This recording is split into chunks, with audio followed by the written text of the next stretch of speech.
վերջին տարիներին Հայաստանում այդքան էլ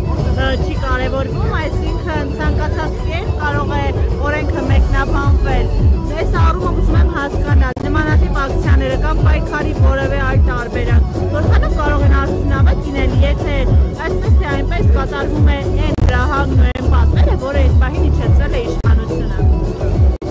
Գիտեք, 2018 թվականին այս իշխանությունը եկավ լոզունգով, թե Հայաստանում կա 3 միլիոն վարչապետ, Հայաստանը ժողովրդավարական երկիր է եւ այլն, բայց մենք տեսնում ենք ակնհայտ ժողովրդավարության հետ աղերս չունեցող պահվածք, ավելի շատ բռնապետական պահվածք, շատ բռնապետեր ուղղակի կնախանձեին այն պահվածքին, որը այսօր մեր իշխանությունը ցուցաբերում է եւ ժողովրդի համախմբումը կարծում եմ ազդակ կլինի եւ բոլորը պետք է մտածեն, որ իրենց մասնակցությունը այս պայքարին արդյունք է տալու, որովհետեւ վերջի վերջո միգուցե 1000 հոգու, 2000 հոգու նրանք ուշադրություն չդարձնեն, չհամարեն 2000 հոգի վարչապետ, բայց հաստատ եթե տասնյակ հազարներով լինեն մարդիկ, հաստատ պետք է որ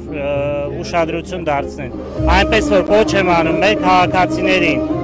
միանալ շարժմանը, միանալ այս ապօրինությունների դեմ պայքարին եւ լինել արդարամիտ, չլինել անտարբեր, որովհետեւ բոլորի ձայնը եւ բոլորի կարծիքը շատ կարեւոր է։ Կարող է յուրաքանչյուրը փոխել իրավիճակը։ Հազարներով արդեն քաղաքացիներ մի քանի անգամ հավաքվել են, բայց կարծեք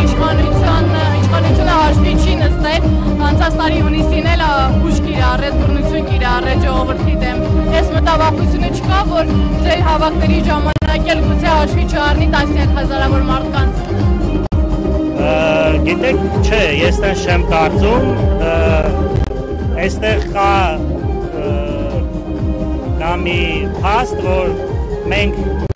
երբ որ ասում ենք հավաքվում ենք, երբ որ պայքարում ենք, մենք պետք է պայքարենք առարկայական եւ ունենանք այն արդյունքը, որը որ մենք դրել ենք մեր առջև։ Մեր թիմը նպատակին հասնող թիմ է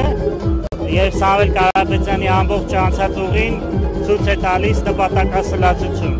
Այդ պատճառով ես կարծում եմ, որ սա չի լինելու այն հերթական շարժումը, որը որ իշխանությունների կողմից պետք է տապալվի։